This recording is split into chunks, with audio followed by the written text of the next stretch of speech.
start the little countdown video and we'll be there. Have you got it going? Got it going. All right, guys. 3, 2, 1. Is the video playing?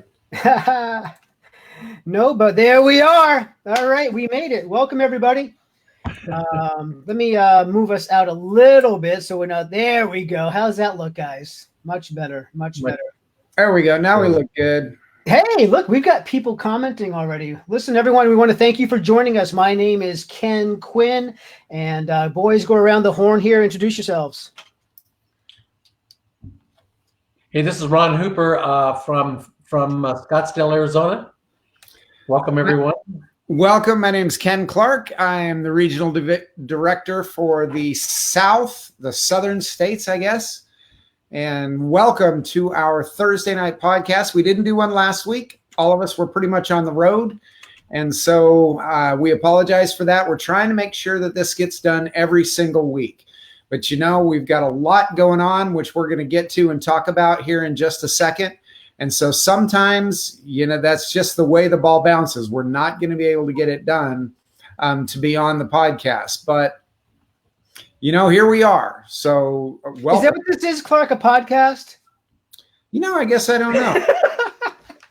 I don't know. Right? Hey, everyone, I want to thank everyone for joining in. Facebook Live broadcast. We've got people making comments already. So what we want you to do is please join the chat. We can't take calls or anything, but we would love to have questions. One thing, we'd love it when you are out there. Let us know what state you're in. Type in the state. I'm going to be highlighting your comments and pulling them up so everyone can see it. And I'll also be posting some of the live states. When you see a state that I post that says, like, for instance, Connecticut is in the fight, that means we have a active resolution. And if you don't know what that means, we are working on getting the states to propose a term limits amendment on Congress. And we do that by passing what's called an Article 5 application, which is done through a resolution. So with that, Ken, what I'm going to do is I'm going to kind of hand this off to you to share kind of what was going on today in South Carolina and some really interesting news out of that state today. So why don't you share a little what happened? Well, yeah, we've got we have a resolution in South Carolina. South Carolina is kind of a unique state. It has a 2-year session, meaning that the session lasts for 2 years. And so it started at the beginning of 2019. Now we're in 2020, but it's still the same session. So all the legislation that was still pending when they adjourned at the end of last session is still active now. The U.S. term limits resolution was it's kind of hard to explain, but we had a hearing last year in the House of Representatives in South Carolina, but we didn't get a vote because we ran out of time. Now, we had filed it concurrently in the House and the Senate, so our Senate resolution is still alive. There are other Article 5 organizations out there. All of them are doing good work. You've got the Balanced Budget Amendment folks. You've got the Convention of State folks. Balanced Budget is strictly BBA. All they do is try to balance the budget. Convention of States has a 3-subject resolution. It is a multi-subject resolution. We have a single subject resolution. So today in South Carolina, there was a subcommittee of the Judiciary Committee in the House of Representatives taking testimony. They took testimony last week. I was unable to attend, but this week I was able to go. And I had planned on testifying, but they kind of ran out of time. And I was going to testify on behalf of their resolution. Their resolution does include term limits. Their term limits resolution, their portion is a little bit broader than ours. Ours is strictly on Congress, the House of Representatives and the Senate, United States House of Representatives and the United States Senate. Theirs is for all federal officials. So it's a very broad term. It can be bureaucrats, Supreme Court justices, Congress, of course, but all federal officials, they want to term limit them. So they had a hearing, and it was very interesting because there was 6 experts who were allowed to testify. They were hoping that they would have time for others who were outside of the ones that were specifically invited to testify by the committee itself. I was not one of those people. But some of them were this gal by the name of Joanna Martin, aka Joanne Scutari, aka Publius Hulda. You may have seen some of her writings all over the internet. The reason she's now going by her maiden name is a lot of states, and I think this started in Ohio, decided, and I may not be sure about that, but decided that they didn't want anybody testifying under an alias. And if you Google the name Joanne Scutari, you'll see why she wanted to use the name Publius Hulda, and she doesn't want to use her married name, Joanne Scutari, and she's now testifying under Joanna Martin. It'll make sense to you if you just Google the names. I'm not going to go into it. So we had three people testifying pro resolution and then three people testifying con resolution. So there were three supporters, three against it. The hearing lasted almost 5 hours and it was long. And each of the presenters had a half an hour to make their case and then Q&A. Let me stop you right there for a second. That is really unique to allow that much time to testify. Typically, I don't see that when I testify. Well, what's really cool about it, we've been filing resolutions in South Carolina going back to, I think, 2014. Maybe even, I think 2014 was the first time Article 5 resolutions had been filed in South Carolina. But BBA goes back a lot further than that. They've been filing resolutions there for quite some time. But for the last 6 or 7 years, every time we get in front of the Judiciary Committee in the House of Representatives, they would put us in a subcommittee and they would allow 1 hour, period. That was it, 1 hour. And then they would always get up and say, everybody's going to get a chance to testify. Everybody's going to have a chance to have your voice heard. And when the hour was up, no vote would be taken. Hearing's over. All resolutions are dead. Dead. That means they're dead in the House. They can go no further in the House. And that is a very effective way to kill a bill. Or kill a resolution in our case. And that was a technique that they were using to kill all Article 5 resolutions in South Carolina. So this year, Ken, to answer your question, that this is their second of 3 hearings with testimony only. There was no hope of a vote today because all they wanted to do was get testimony. This is a massive step forward in the state of South Carolina, because they're taking unlimited amounts of testimony so that they can get all the facts. They're not giving a time limit. They're not saying at the end of it, if we don't have it a vote, too bad, so sad, you're dead. That's not happening. So this is very encouraging for the state of South Carolina. And so I was very excited to see this. I wished I could have been there last week. Next week, I probably won't be able to. I'll most likely be in West Virginia. But I'm very pleased at the progress. That means they're taking this very seriously. So you have experts that were able to very professionally and with hardcore fact present the pro side of the argument with Article 5, with the reasons why we needed an Article 5 resolution to pass. But Article 5 seems to be where the debate was. It wasn't on the subject matter of the resolution. It was all Article 5. And so what was her argument? What was Publius Hulda's argument against this? Well, Ken, it's really hard to pin that down. She is convinced that if we go to now you got to remember, Article 5, in Article 5 itself, it says a convention for the purpose of proposing amendments.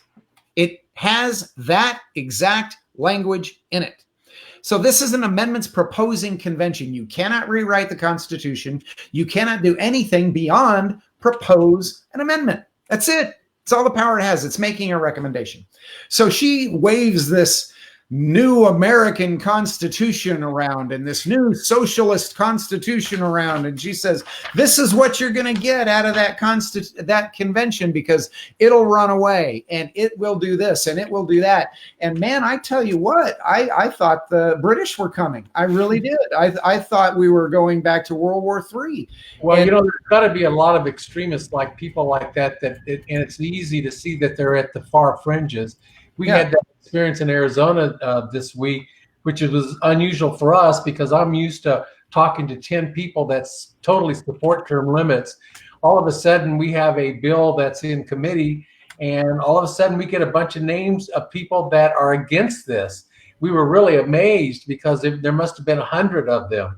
Well, yeah, go ahead. Well, let me get back to this, and I'll explain why that's happening. That has to do with Article 5, Ron. That it has nothing to do with term limits, because they have convinced themselves, and it's based on fraudulent data, that the convention itself can rewrite the ratification process, and that they will have this socialist constitution will be ratified at that convention, because that's what happened in 1776. And Ken, I'm going to ask you about that in here in just a second. 1787, rather, not 1776. She's convinced of that. And the obvious rebuttal to that is, well, if that were true, then you could have the state of California and the state of Massachusetts get together in a convention and propose a new constitution that only took 2 states to ratify. California and Massachusetts could then ratify that constitution. The entirety of the United States of America would then have to live under that constitution. Now, what I just explained to you is abjectly absurd.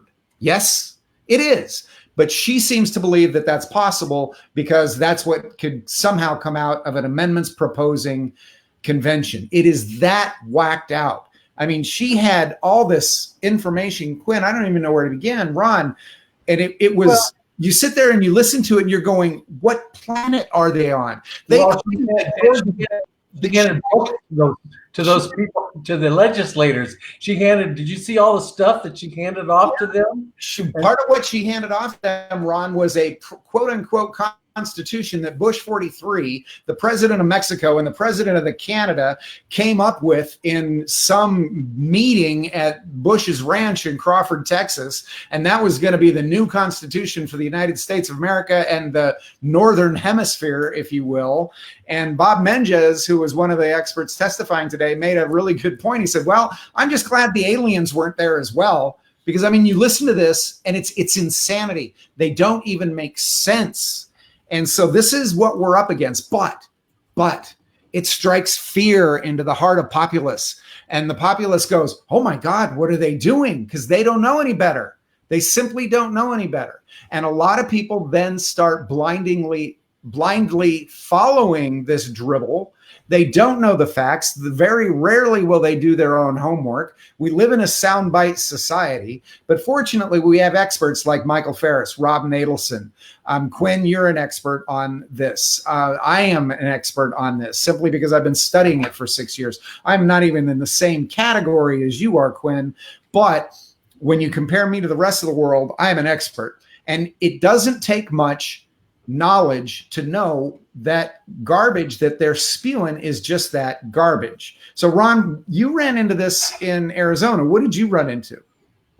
No, these were John Birch Society people. Actually, there was a bunch of people that signed in against, but I signed up to speak in favor, to testify in favor of it.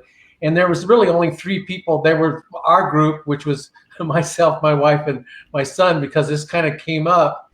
And then there was 3 other people, and 2 of them were John Birch Society. Nice people. It's an unusual position, this runaway convention. It's hard for me to fathom.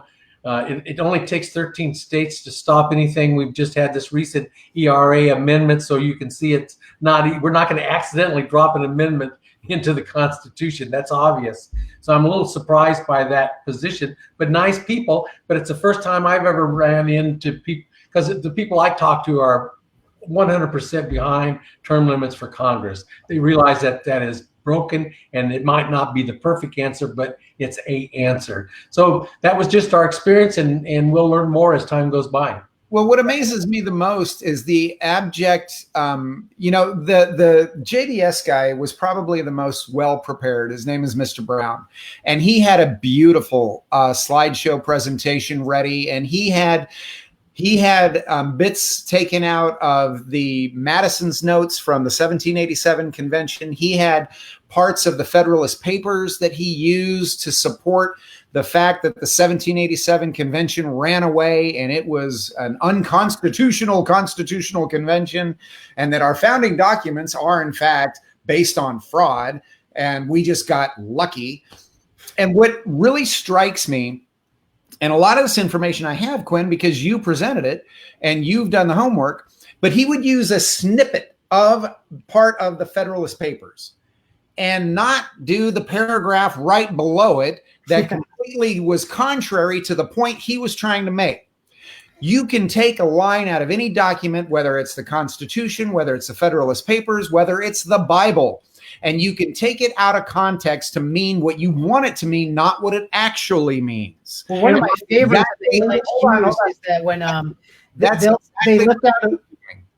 Yeah, let me just address that, because you'll see this all the time. There's a quote by James Madison that I don't know exactly, but something that he trembles at the thought of a second convention. Okay, they'll use that all the time. They did today. Yeah, and so in that, I use this as part of my testimony. I actually print out the letter that quote comes from, and when you actually read the letter, he's responding to somebody who asked him the question, "What do you think of New York's idea of a second convention?" Well, New York wanted a second constitutional convention, not an Article 5 convention, because they wanted to do a whole new constitution.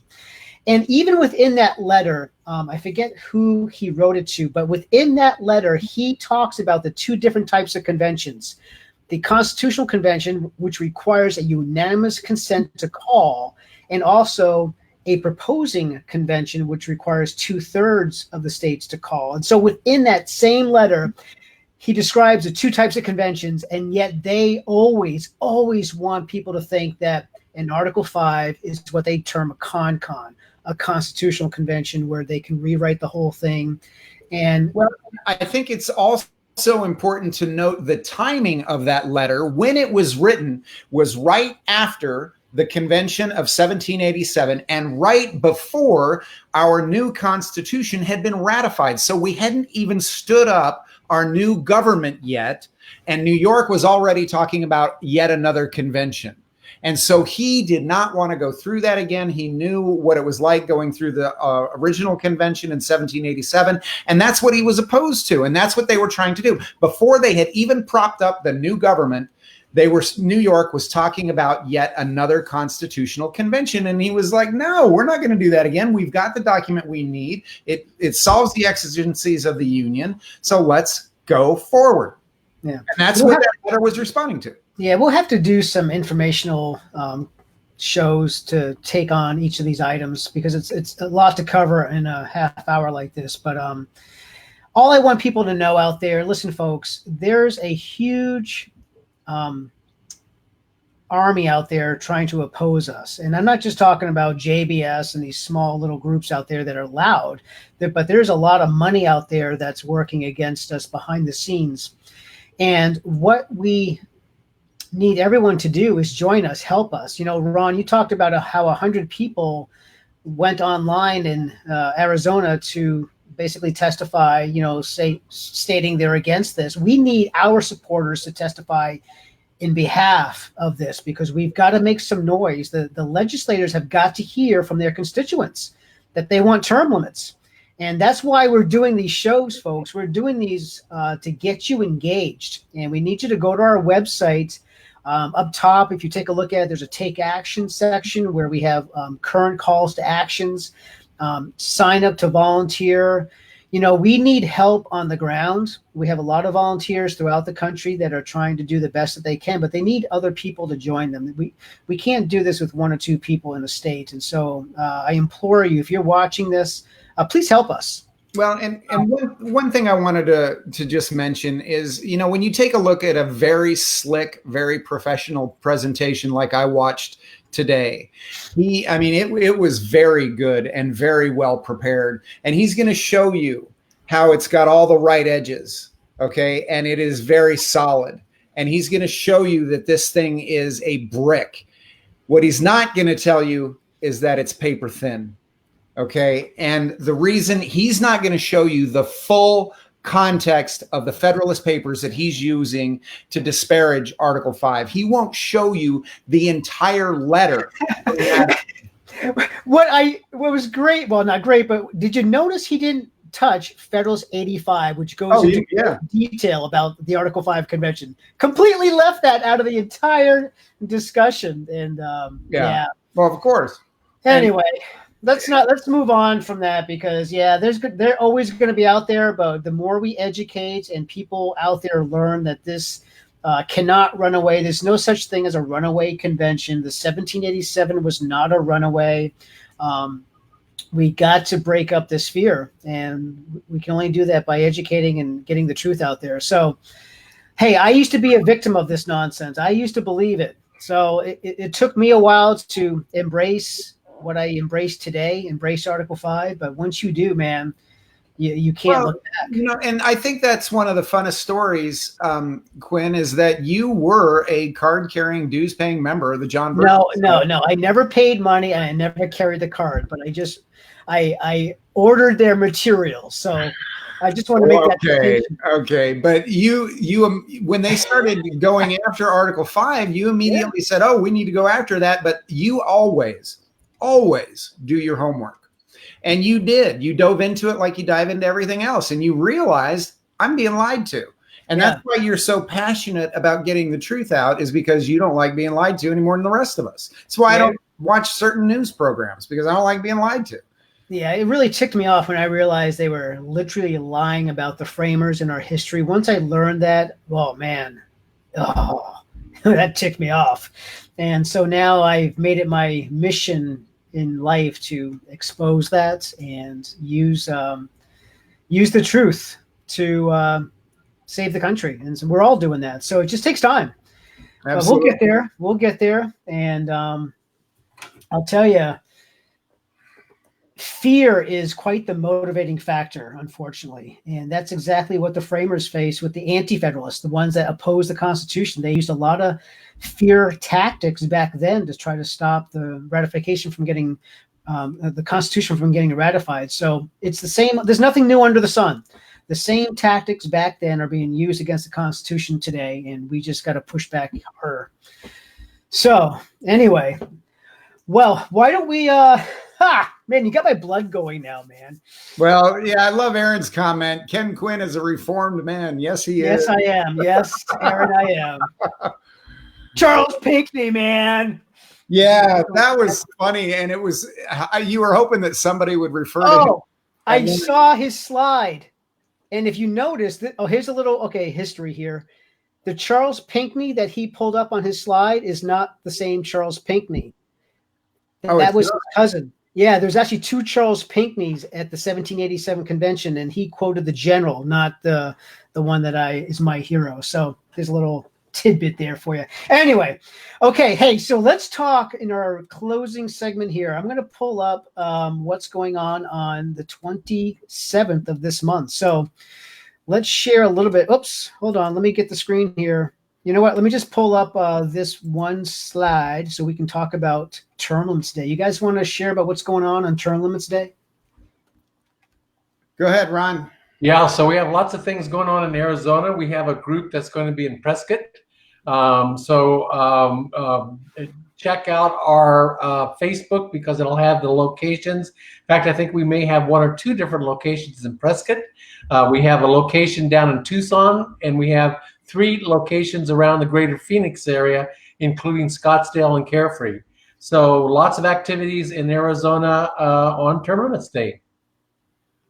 Yeah, I'll tell you what's going on in my region. So on this day, it's actually a Thursday, and folks, we may not be doing this call that day. We'll let you know, or we'll figure that out as we get closer. But I'm going to be doing a presentation in the evening at a group here in Maine. But during the day, I'm going to be traveling to a couple of colleges, one in southern Maine and then one in New Hampshire. I've got student groups that are going to be doing wearing our T-shirts, holding up signs, hopefully getting some petition signed. And then I'm going to see some volunteers in Manchester, New Hampshire. So I'm going to be at 4 different locations during that day.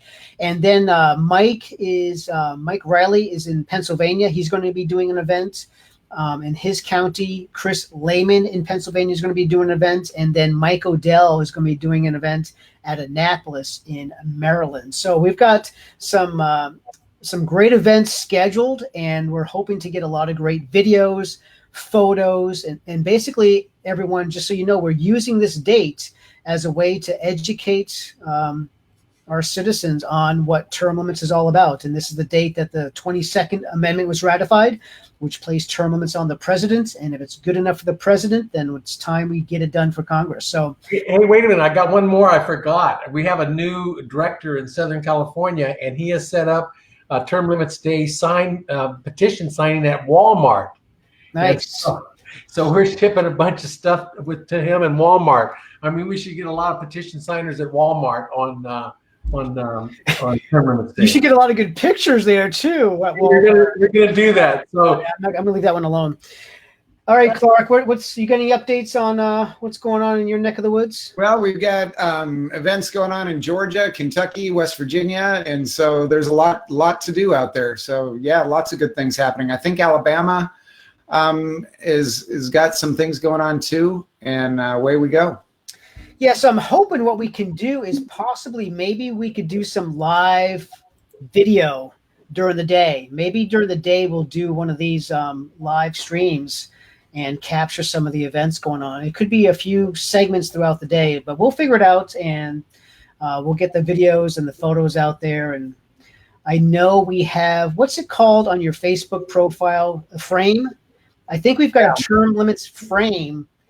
If everyone out there, if you guys, the week of term limits day, add the frame to your profile picture, that'd be kind of cool.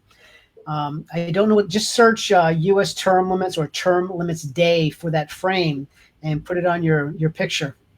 You know, maybe I'll do that this week so I can, let people see what it looks like so they know how to find it. I just found out about Walmart. Somebody said, you know which Walmart. It's in Southern California, the Laguna Hills area is all I can tell you. Well, more information. So we have a new California term limits Facebook page. So if you haven't check that out and follow that, and then we'll let you know very quickly. We're getting that finalized this week, hopefully. And if anyone is in Maryland, we have a hearing. The resolution is HJ5. It's on March 2nd, which I believe is a Monday. So we're going to need you to come join us in Annapolis. If you're in Maryland, please join us. Make sure you've signed our petition so that you'll get our emails, and make sure you are on our state's Facebook page. So if you have not liked your state Facebook page, just type in the name of your state, like Pennsylvania term limits. Is that how it's done? Yeah, it's the state first, then term limits. Yeah. And we have one for every state. So please make sure that you like your state Facebook page so that you will receive and see our calls to actions. And I do some live Facebook feeds just on those state pages as well to kind of do a quick overview and calls to action. Hey, can I do a quick call to action to anybody in Utah? We're looking for delegates this year, so we really need to make some noise in Utah. We have a great manager there. We have some people that are really helping us out. We need some active Utahns to serve on delegates in those different districts. So if you have an interest there, send a note to R. Hooper at Term Limits, and we'll make sure that you get into the hopper. Delegates for what, Ron? For each one of the districts, for Republicans primarily, and that's the ones that are really supporting our term limits resolution there. And so they really start to focus the attention of what we're doing. So we have a chance to get term limits friendly delegates. If you live in Utah and you're willing to serve in that caucus, then let us know and we'll connect you to the right people. Excellent. Excellent. The caucus system is not as complicated as people tend to think it is. And if you go, you can figure it out pretty quickly. Yep. And, they've got the American public convinced that going to Congress, and it takes years to learn how to manage that system, and it takes years to learn how to be effective, blah, blah, blah. I'll tell you what, if you had a bunch of freshmen in there and it really was that complicated, they'd fix it in a hurry and make it uncomplicated so that they could get something done. The people that have been there for 30 years make it that way on purpose so that they can justify their own existence. We had a saying in the software business, if it's hard, it's wrong. Right. There you go. There you go. All right. Are there any questions, you guys? If anyone has a quick question, we want to kind of wrap this up in the next couple of minutes, but feel free to type it in. And Ron or Ken, if you see one I should highlight, I'll pull it up. I kind of missed some of these, so I apologize for that. Oh, Sheila, I see you're from Texas. I'm going to light you up there. It's great when we see everyone from different states. Thanks for doing that. And I answered one of the questions that oh, did you? Okay. All right, great.